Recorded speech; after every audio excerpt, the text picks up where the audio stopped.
Всем привет! Рада видеть вас на своем канале. Меня зовут Надя, и в этом видео мы будем вязать крючком вот такую сумку бочонок. Итак, для сумочки вам потребуется 2 моточка макраме катон люрекс. Это вот такая пряжа шнурковая. Смотрите, здесь нет толщины шнура в миллиметрах. Ну, это стандартная пряжа, то есть ее производит Yarn Art, а обычные производители пряжи, которые выпускают ни шнурок, ни трикотажку, у них не принято писать миллиметры, у них есть только состав и метраж. То есть вот она, 205 метров на 250 грамм. И состав 75 хлопок, 13 полиэстер, 12 металлик. Ну, это вот этот блеск. Я думаю, можно взять и не люрекс, и, наверное, у вас тоже получится та же самая сумка, возможно, даже тех же самых размерах. Потому что Yarn Art, вот этот вот катон, он выпускается именно в двух вариантах. Люрекс и без люрекс. Я вяжу второй раз и вяжу опять с люрексом. Также вам потребуется молния. Я взяла молнию, как вы видите, метражом. То есть здесь просто такая лента, и это все молния. Здесь было 5 метров. Я покупаю у своего любимого поставщика, скажем так, на Алиэкспрессе. Я очень часто беру фурнитуру именно этого магазина, и мне она нравится. Вот первый раз попробовала молнию. Такую, чтобы не искать, чтобы красивая была, да, и чтобы ее самой сделать, потому что обычно вот у всех молний, которые продаются у нас в магазинах, очень страшные собачки, и, в общем, меня они не устраивают. А здесь мне захотелось красивую сумку и к ней красивую молнию, и, возможно, даже не одну, и чтобы они все выглядели в едином стиле. Поэтому собачки я тоже купила сама. Точно так же на Алиэкспрессе купила пачку собачек. Единственное, что, смотрите, у молнии есть номера. Вот это 5. И, соответственно, собачки, они тоже с номерами. Это вот тоже собачка 5. То есть нужно ориентироваться. Я так понимаю, это размер, ширина вот этих зубчиков, значит, она 5 миллиметров. И, соответственно, вот эта собачка для этой молнии, да, они бывают там 3, 8, 7, поэтому если будете так же, как я, покупать на отрез молнию, то смотрите, чтобы собачки к ней подходили по номерам. Крючок для вязания сумочки я беру 5 миллиметров. Также мне потребуется еще 2 полукольца, но здесь уже полукольца на ваш выбор. Ну и чуть не забыла вам сказать, что нужен будет еще вот такой ремень. У меня это ремень от пряжи Центр, уже готовая стропа. Таких ремней много и на Алиэкспрессе продается тоже. Ну и вот так я решила обыграть. У меня будет розовая сумка, зеленый ремень, такое цветочное сочетание, яркое, весеннее, летнее. Ну, в общем, посмотрим, что из всего этого получится. Подписывайтесь на канал, ставьте лайки, сохраняйте видео к себе в плейлисты для того, чтобы его не потерять. Потому что с первого раза вы все равно сумку от одного просмотра не свяжете. Итак, вязаться эта сумочка будет от круглой боковушки. То есть первым делом я начинаю вязать круглую боковушку. Делаю магическую петлю, вставляю крючок в эту петлю, подхватываю рабочую нить и делаю первую петлю подъема. Немножко затяну петлю. И дальше в эту петлю делаю 5 столбиков без накида. 2, 3, 4, 5.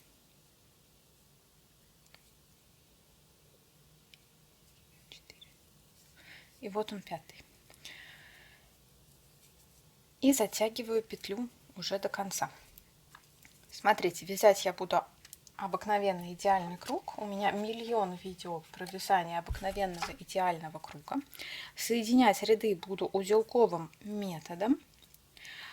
И здесь у обыкновенного идеального круга в первом ряду должно быть 6 петель. То есть 1 подъемный столбик и 5 столбиков без накида. Получается 6 петель. Дальше соединяю бесшовным методом. Да? Я буду соединять узелковым. Вставляю крючок под первую горизонтальную. Ее очень хорошо видно. Вот она. Вот так вставляю крючок. Подхватываю вот эту рабочую петельку. и накидываю петельку на изделие. Затягиваю в 2 движения.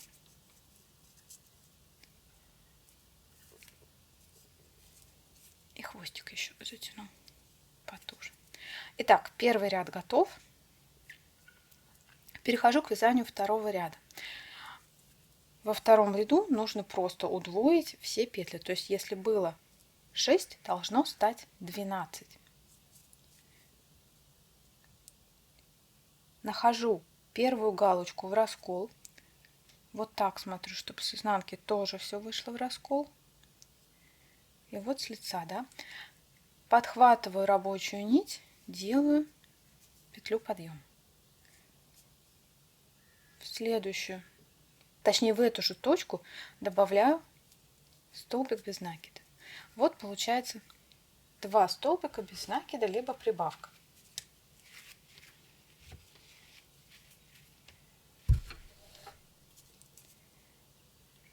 И теперь вяжу по 2 столбика без накида в каждую галочку. Я вяжу в раскол. Слежу, чтобы и с лица, и с изнанки крючок выходил в раскол. То есть вот 2 нити с изнанки, и крючок между ними выходит. И вот галочка, и крючок тоже в эту галочку вставляется. Раз, два. Ну и так до конца ряда должно получиться 12 петель, включая первую подъемную для второго ряда. Последняя петля, куда делаю 2 галочки в раскол, это было соединение. Здесь все, возможно, будет очень туго. И можно помочь себе крючком меньшего размера. Я надеюсь, что крючков у вас так же много, как у меня. То же самое, делаю 2 галочки. Раз. И в эту же самую точку 2. Ну и теперь можно пересчитать, да, косички, которые выходят. 1, 2, 3, 4, 5, 6, 7, 8, 9, 10, 11, 12. 12 сделано. Все правильно. Вытаскиваю немножко рабочую петлю, завожу крючок под первую горизонтальную, подхватываю рабочую петлю и накидываю петлю на изделие. И затем петлю затягиваю в 2 движения. Затягивать в 2 движения это важно, потому что тогда узелочек становится плоский, и он даже на ощупь пальцами не ощущается. Второй ряд готов. Перехожу к вязанию третьего ряда. Вот смотрите, вот соединение прошло. И вот сюда, в следующую точку от соединения, в раскол опять. Смотрю, чтобы с изнанки все было в раскол, с лица, чтобы тоже все было в раскол. Вставляю крючок, подхватываю рабочую нить и делаю петлю подъема. Формула третьего ряда: 1 петля, 2 петли, повторяем 6 раз. Ну, я думаю, формула идеального круга всем знакома. Я вот подробно начинаю первые ряды, а дальше просто, наверное, оставлю описательную схему. И вяжу так: 1 петля, 2 петли, опять 1 петля и опять 2 петли. В сумме это будет равно 3, что соответствует номеру нашего ряда. И это соответствие, оно для каждого ряда актуально, да? В общем, вяжу так до конца ряда, и в третьем ряду число петель будет равно 18. Закончила я третий ряд, и снова давайте повторим, как сделать бесшовное соединение. Рабочую петлю вытаскиваю побольше, крючок под первую горизонтальную, увожу петлю на изнанку и накидываю петлю на изделие. Я думаю, это все уже знают, да? Затягиваю в 2 движения, вот так. Ну и так как я надеюсь, что меня будут смотреть новички и будут учиться по этому видео вязать, то распускается этот метод в обратном направлении. Сначала ослабляю узел, то есть петлю, вот эту вот, ослабляю, вытаскиваю опять и в обратную сторону накидываю петлю на этот кружочек, да, и дальше можно распускать. Здесь дальше все легко распускается. Третий ряд готов, теперь вяжу четвертый ряд. Вот смотрите, раппорт третьего ряда, 2 петли из одной точки или прибавка и одиночная петля. В четвертом ряду нужно связать 4 петли, то есть будет 1 петля и 2 петли из одной точки предыдущего ряда. Нужно делать прибавки так, чтобы они не совпадали одна на другой. Итак, формула четвертого ряда это будет одиночная петля, опять одиночная петля и дальше 2 петли в одну точку, то есть прибавка. Повторяется все это опять-таки 6 раз. И в конце делаем бесшовное соединение. Я думаю, что здесь все понятно, миллион видео на эту тему снято, и я просто распишу, как вяжется формула каждого ряда, для того, чтобы просто не тратить время на пояснение. В конце ряда делаем каждый раз бесшовное соединение, а начинается ряд с воздушной петли подъема, которая играет роль первого столбика. Обозначение в схеме СБН это, соответственно, столбик без накида, то есть это одиночная петля. В первом самом раппорте вместо СБН вяжется воздушная петля, но в схеме я не буду ее выделять для того, чтобы вам просто нагляднее понять эту схему. ПР это прибавка, то есть 2 петли в одну точку, здесь принципиально, да, то есть это не одна добавочная петля к предыдущей, а именно 2 петли в одну точку обозначается как прибавка. Цифры, соответственно, сколько раз, да, умножить на 6, это значит, что повторить 6 раппортов. Число в конце каждой строки обозначает количество петель. Это для контроля, просто пересчитывайте каждый ряд. Если количество петель сошлось с этим числом, то все правильно, вы можете двигаться дальше. Если есть какие-то расхождения, то значит у вас ошибка. Количество петель в каждом ряду будет равно номер ряда умноженный на 6, то есть можете себя тоже так проверять. Вяжете четвертый ряд, 4 умножаю на 6, получаю 24, и, соответственно, число петель в четвертом ряду должно быть равно 24. Это будет справедливо для каждого ряда. Всего в этом круге нужно связать 13 рядов.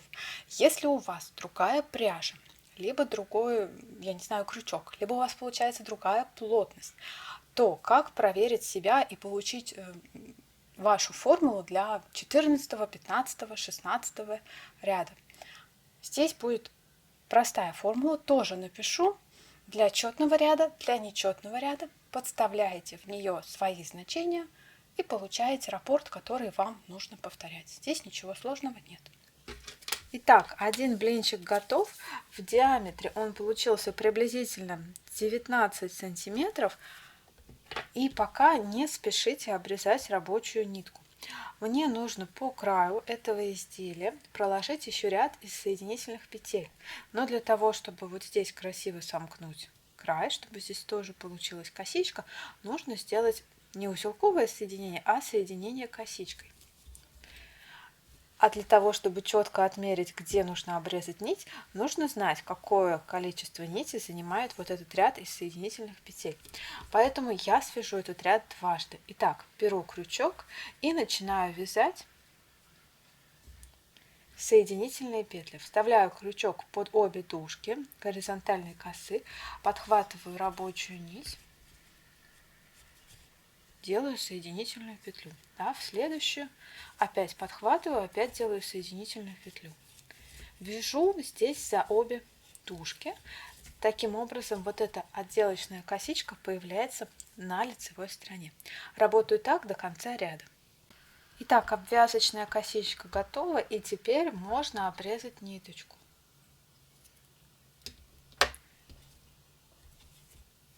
И дальше эту косичку я распускаю.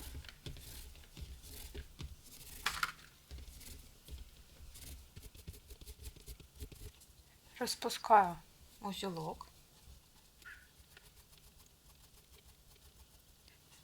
увожу нитку наизнанку,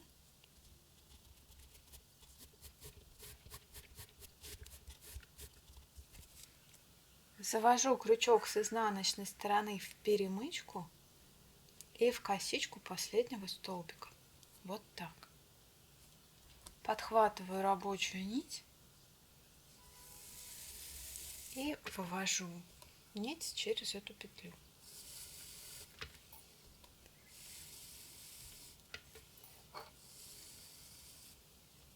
И дальше снова прокладываю ту самую косичку. Опять вставляю крючок подобие тушки, подхватываю рабочую нить, в следующее звено опять подобие дужки, снова подхватываю рабочую нить и одну петлю через другую.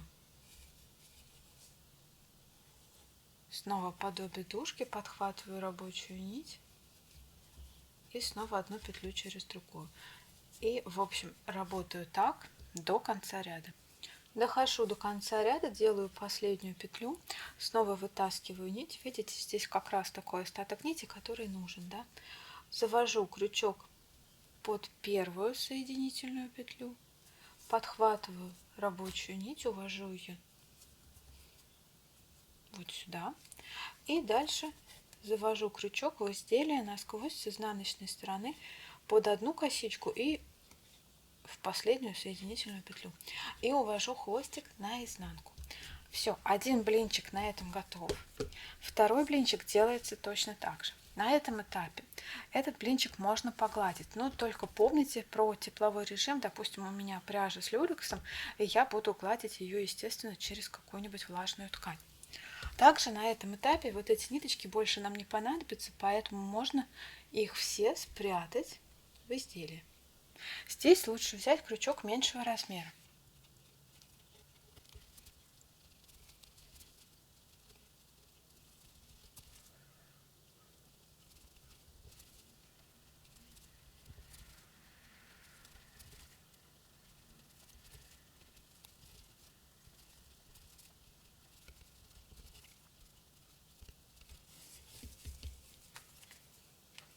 Ну и здесь в центре поступаю с этим хвостиком точно так же.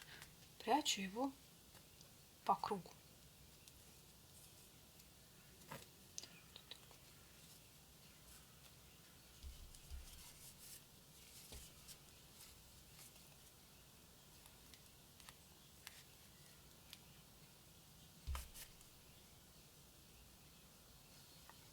Блинчик готов, я его погладила через влажную ткань, лицо и изнаночная сторона. И таких блинчиков нужно ровно 2. Давайте я его замерю, финальный размер. Ну вот 19 у меня получился, может быть 18,5.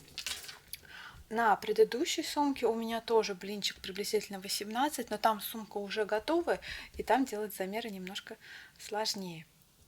Итак, вяжите второй точно такой же блинчик и встречаемся там, где я начну рассказывать, как вязать основное полотно сумки. Связала я 2 блинчика, и смотрите, один блинчик у меня поглажен, а второй еще нет. И какая между ними разница? Всегда меня спрашивают, как сделать так, чтобы была ровная поверхность, когда что-то скручивается куда-то или косит, просто возьмите утюг. Вот этот блинчик глажен через влажную ткань с обеих сторон на тройке, на максимальном режиме. Да, здесь нужно помнить про то, что у меня в данном случае есть люрекс, и лучше, конечно, гладить через какую-то влажную ткань. Смотрите, какой он ровный, стройный и красивый.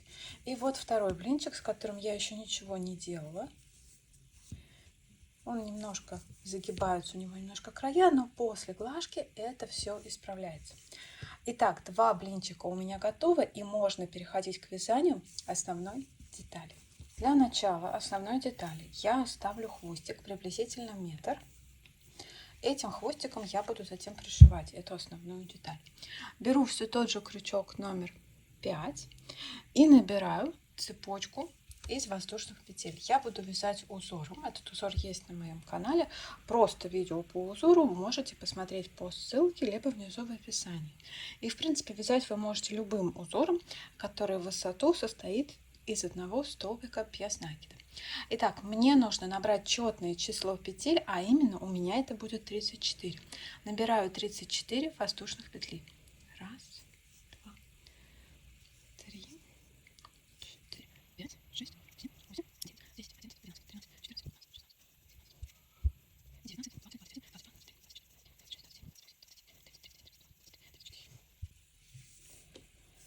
Набрала я цепочку из 30 воздушных петель, это будет ширина вашей сумочки. Перехожу к вязанию первого ряда. Делаю одну петлю подъема для первого ряда, разворачиваю немножко эту цепочку и вставляю крючок в перемычку. И делаю столбик без накида. Раз. В каждое звено, в каждую перемычку я делаю по одному столбику без накида до конца ряда. Таким образом у меня получится 34 столбика без накида. Итого первый ряд будет состоять из одной воздушной петли подъема и 34 столбиков без накида. Работаю так до конца ряда. Последние 2 петли, вот это 33 и вот 34. Заметьте, здесь нет узелочка, да? Воздушную цепочку я делаю без узелочка в самом начале. Итак, 34 петля готова, первый ряд готов, вот как получается, и дальше буду вязать второй ряд. Второй ряд. Делаю воздушную петлю подъема, поворот и начинаю делать второй ряд с 2 столбиков без накида. В ту же самую, в первую косичку, да, после петли подъема вкалываю крючок и делаю столбик без накида. В следующую точку добавляю второй столбик без накида. А дальше начинается раппорт этого узора. Я возвращаюсь на 2 петли назад и на ряд назад и вкалываю крючок опять в наборную косичку, вот так, и делаю длинный столбик, подхватываю рабочую нить, вывожу ее, вывожу так, чтобы не стянуть полотно, то есть достаточно длинный, да, посмотрите, она раза в 2 длиннее, чем первая петля на крючке, и делаю столбик без накида. Столбик под этим столбиком я пропускаю, да, и в следующий делаю столбик без накида уже в этот ряд. И чередую так до конца ряда. На ряд назад, на шаг назад. Вставляю крючок в наборную косичку. Подхватываю рабочую нить. И делаю длинный столбик без накида. Вот так. И в следующую точку обычный. Здесь можно ориентироваться по наборному ряду. Между длинными столбиками без накида будет всего одна косичка. То есть сейчас мне нужно вколоть крючок вот в эту точку. Вот так. Здесь еще можно следить за тем, чтобы нити легли красиво, не перекручено. Если что, поправляйте их сразу. И в следующую точку обычный столбик. Ну и давайте еще раз повторю для закрепления. То есть ориентируюсь по наборному ряду. Сюда сделан длинный столбик, значит сюда пропускаю. И вот эта точка, куда делаю текущий длинный столбик. Почему он длинный? Просто потому, что он идет на ряд ниже, а так это обычный столбик без накида. Да? По технике исполнения. И поправляю у него ниточку, чтобы ничего не было перекручено. И в следующую точку обычный столбик без накида. Ну и работаю так до конца ряда. Подхожу к концу ряда и заканчивается этот ряд последним столбиком. В текущий ряд делаю вот в последнюю горизонтальную петлю именно столбик без накида. Второй ряд на этом закончен. Если вы пересчитаете длинные столбики, вот эти вот, раз, два, три, их должно быть 16. Но это в том случае, если вы хотите получить строго точно такую же сумку, как у меня. Третий ряд. Снова воздушная петля подъема, разворот. И в принципе он будет идентичен второму ряду, но естественно здесь уже в основе у вас не лежит не воздушная цепочка наборная и ряд из столбиков, а предыдущий ряд. Снова начинаю с 2 столбиков без накида. Раз и 2. На ряд ниже, да, возвращаюсь на несколько шагов назад и на ряд ниже. Вот она, эта точка. Вкалываю туда крючок, подхватываю рабочую нить и делаю столбик без накида. Теперь текущий столбик пропускаю, да, в него сделан длинный. И в следующую точку делаю обычный столбик без накида. А теперь снова делаю длинный, да? Вот у меня в предыдущем ряду длинный сделан, и под него завожу крючок. Вот так. Здесь вот, видите? Вот она, эта петля. В ее шапочку вкалываю крючок. Смотрю, что происходит с изнанки. С изнанки крючок не должен расколоть вот эту петлю. Вот, видите? Он выходит справа от петли, он ее не раскалывает. Здесь не нужно вязать раскол. Следите за тем, чтобы крючок не попадал в раскол ни с лица, ни с изнанки. Вывожу нить и делаю длинный столбик, да? И ниточки все хорошо поправляю, что на лице, что на изнанке. И опять отступаю, и в следующую точку обычный столбик без накида.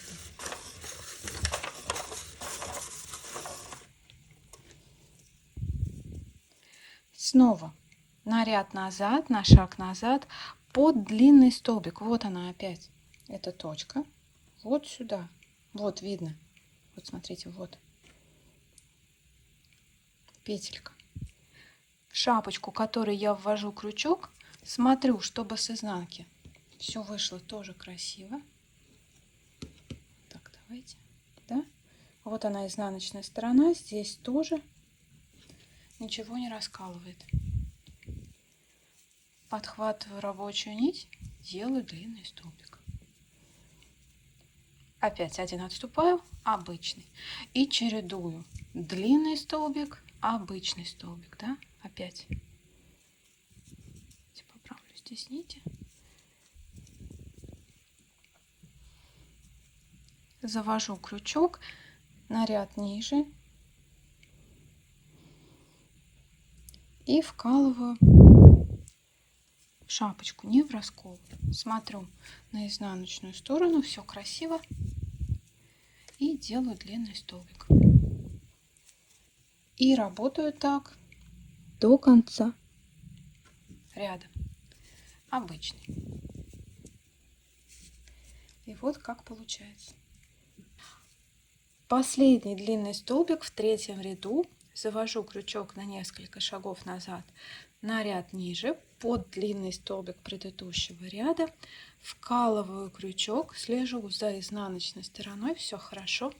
Подхватываю рабочую нить, делаю длинную петлю и делаю длинный столбик. И последний столбик без накида в горизонтальную петлю этого ряда. Это будет последний горизонтальный, да, не спутайте с вот этой. Вот сюда. Вот так. Третий ряд на этом завершен. Опять считаем вот эти косые стежки.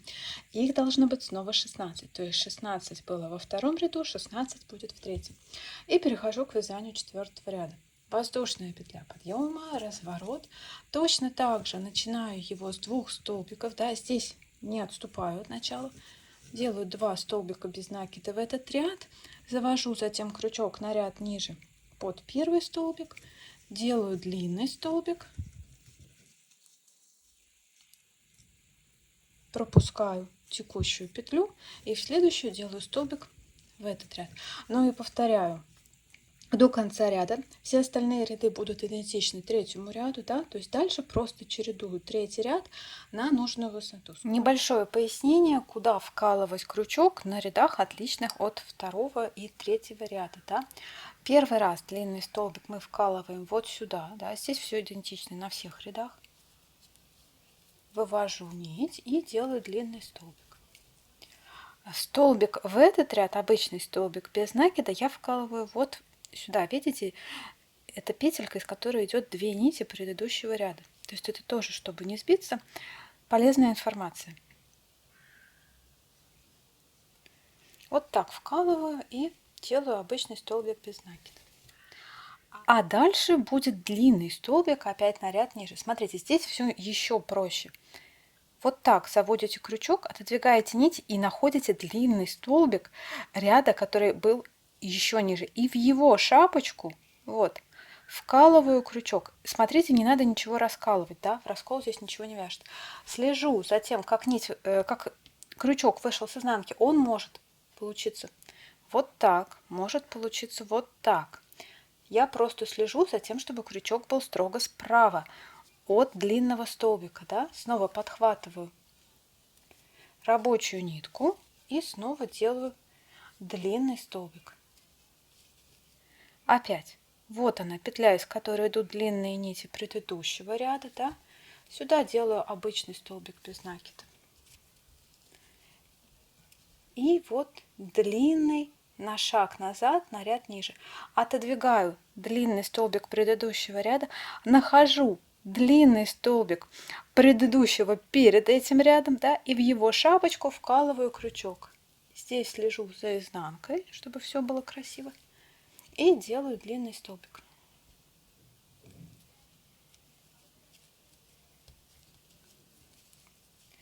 Ну, надеюсь, что мое пояснение понятно, и вы в этом узоре нигде не собьетесь. Провязала я несколько рядов в высоту. Вот смотрите, какой получается узор. Сколько всего нужно рядов? Если считать исключительно вот эти вот ряды с косыми длинными столбиками, у меня получается их 75. И первый ряд, помните, наборный ряд, он был просто столбики без накида. Итого это 76 рядов. Круг у меня состоит из 13 рядов. Здесь в последнем ряду в диаметре получается 13 умножить на 6, это 78. То есть в последнем ряду здесь 78 петель. 78 петель, и на них придется 76 рядов боковушки. То есть 2 петли останутся в круге не задействованы. Это будет молния. Небольшое отверстие для молнии. Да, запомнили, то есть если у вас другое количество петель в круге, вам нужно связать количество рядов на 2 меньше, чем количество петель в круге. Это в том случае, если вы вяжете вот абсолютно точно таким же узором, если вы берете какие-нибудь столбики с накидом или полустолбики с накидом, там длина будет, соответственно, другая, и здесь уже просто как-то самостоятельно высчитываете эту длину по периметру этого круга. В общем, вяжу дальше, пока у меня не станет 75 косых рядов, и показываю, как сшивать эту сумку.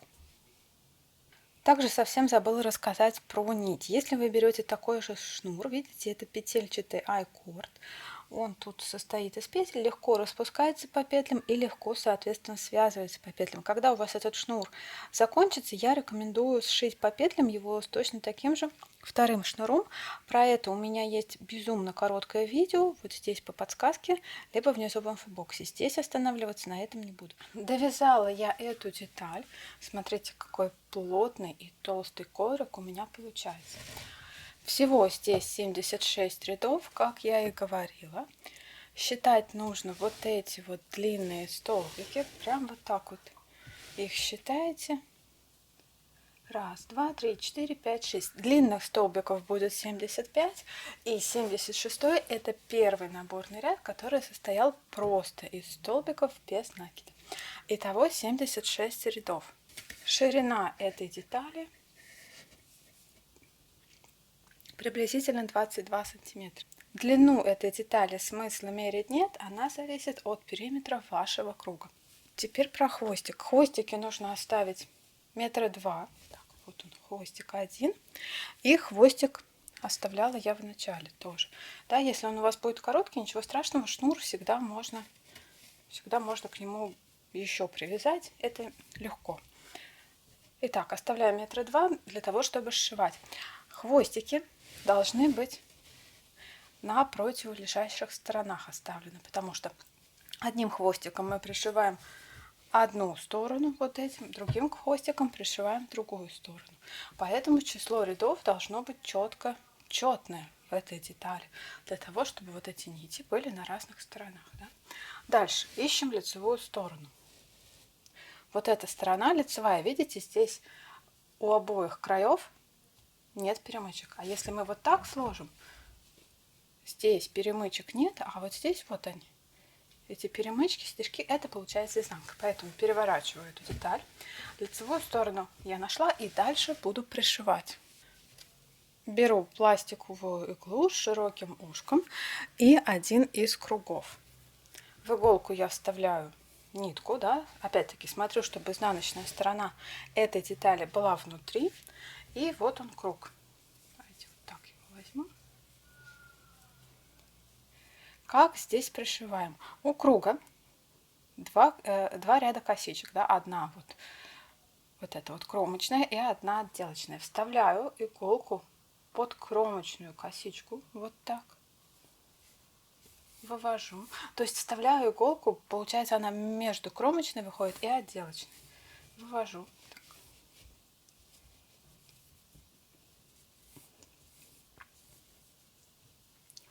И завожу дальше иголку в следующую кромочную косичку. Вот так.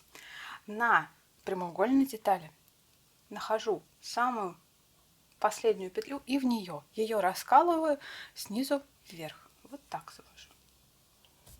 И опять прошиваю.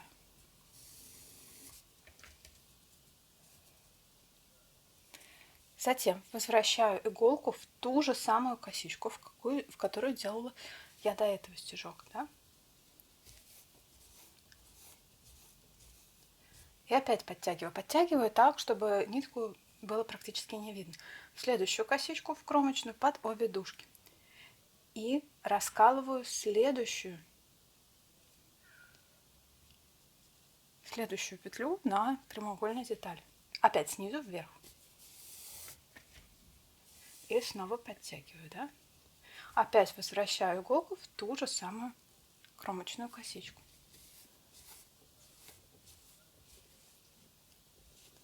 Следующую. И раскалываю. Вот она, краевая косичка, ее очень, краевая петелька, краевой столбик, его очень хорошо видно. Раскалываю его снизу вверх и прошиваю. Возвращаю в ту же самую кромочную косичку. То есть на круглой детали я делаю шаг вперед, а на прямоугольной детали я возвращаюсь в ту же самую косичку, в какую до этого мы сшивали. Таким образом эти детали сшиваются, ну и шов получается достаточно аккуратный, незаметный и, естественно, прочный. Подтягиваю в следующую косичку. Здесь, видите, каждый раз я захватываю кромочную петлю каждого ряда, да, то есть каждый раз я спускаюсь на ряд ниже. Именно поэтому число моих косичек, оно и число рядов, оно четко соотносится друг с другом. То есть 78 косичек на круге, 76 рядов на прямоугольной детали. Работаю так, но пока вся деталь не пришьется. Еще раз подтягиваю.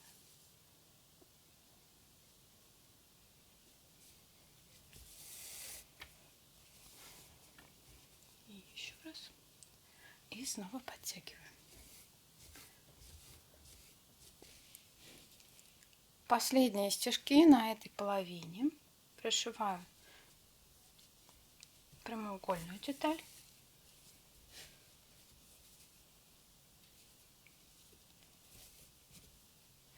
И самый последний стежок опять в косичку вывожу и захватываю край прямоугольной детали вот под последнюю вот эту вот кромочную косичку. Вставляю иголку, вывожу и завожу опять в косичку. Теперь, если вы обратите внимание, какое пространство осталось. Вот, осталось как раз на одну петлю. Вот с этой петли начинается пришивание, вот она нитка идет пришивающая. И в соседнюю петлю она заканчивается. Это расстояние как раз нужно для того, чтобы пришить молнию.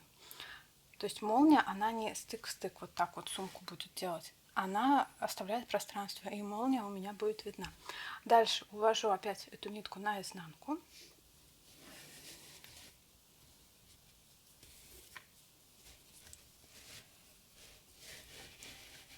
И здесь вот прячу все той же иголкой в вязаном ряду. Несколько сантиметров прокладываю.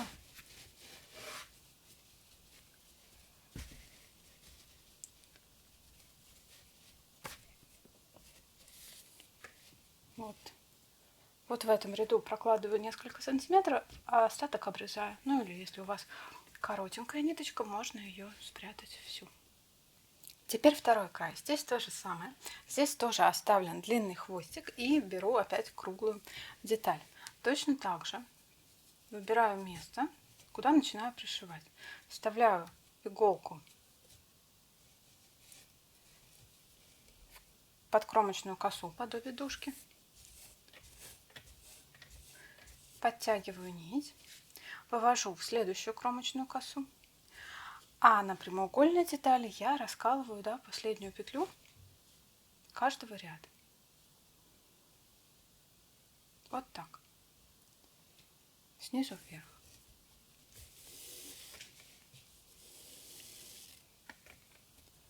Подтягиваю. Опять возвращаю иголку в ту же самую кромочную косу.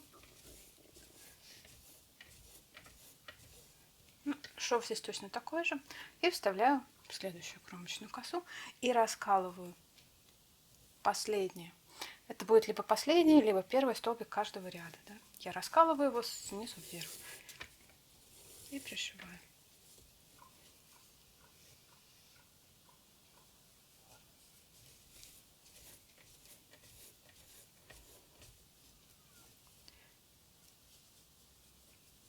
И снова раскалываю.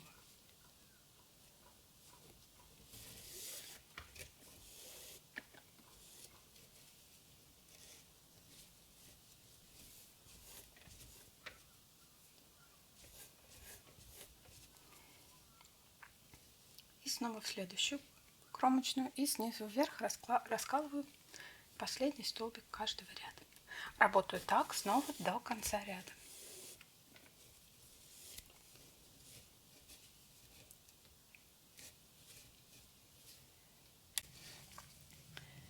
Итак, вторая сторона, снова последние петли.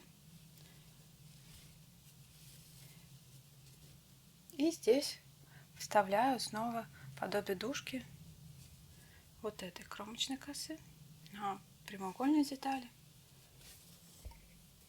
Подтягиваю и увожу в кромочную косу на круглой детали.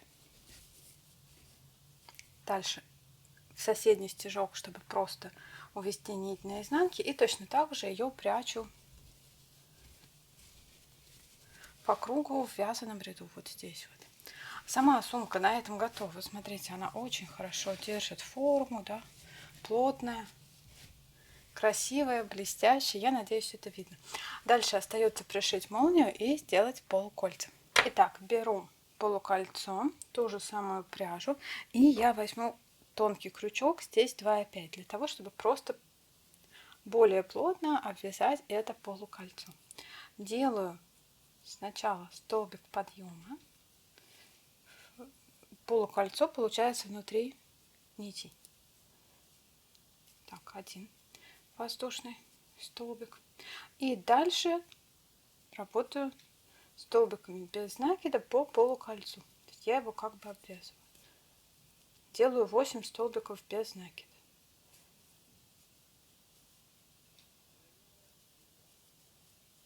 Раз. Нитку, вот этот хвостик, тоже прокладываю внутри.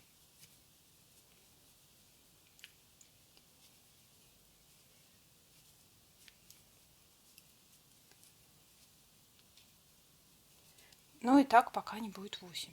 Вмещаю полукольцо и отверстие на сумке. Один хвостик вставляю в иголку и начинаю пришивать.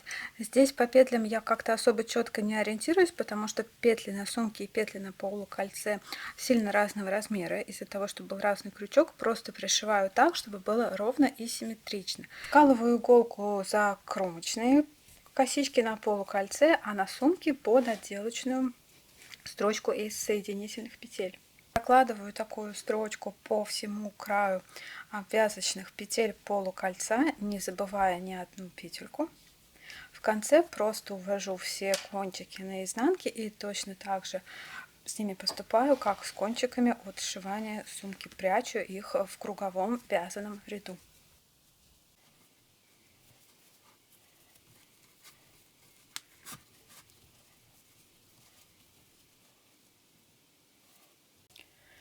Теперь про молнию.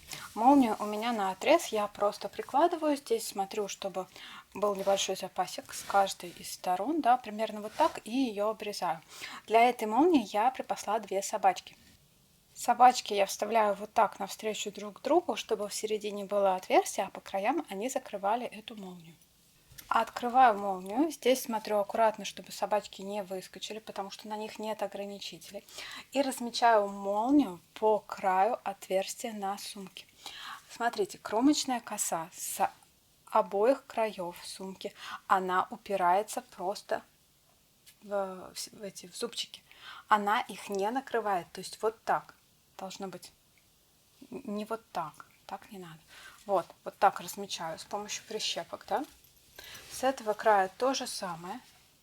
Все, я разметила, молния открыта, и дальше с помощью обычной нитки с иголкой пришиваю молнию вот по краю сумки. Смотрите, молнию вот на розовую сумку я пока просто приметала. Так вот, да, это временный шов. Я потом прострочу его на машинке, и я вам покажу, как я сделала на вот этой, на первой сумке. Здесь вот, ну, возможно, видно, да, здесь просто шов назад иголку, он более мелкий, и видите, он упирается вот в эту вот шов между текстурами на молнии. Ну и вот с лицевой стороны ничего не видно. Здесь вот не забудьте сделать какие-нибудь, на этой собачке не видно, здесь сделать какие-нибудь закрепки, чтобы собачка ваша вот сюда не выскользнула, потому что она очень легко может как бы провалиться, да, и выскользнуть. Здесь у меня немножко вот руками я зашила несколько стежков для того, чтобы сделать ограничения для собачки, и вот так вот эта сумочка открывается, закрывается. Мне очень нравится такой вариант молнии, когда 2 собачки, когда, соответственно, в любую сторону можно ее открыть. Надеюсь, что вам понравилось это видео. Заранее спасибо за ваши лайки, подписку, за то, что пишете комментарии, задаете вопросы. Спасибо за внимание. Пока-пока.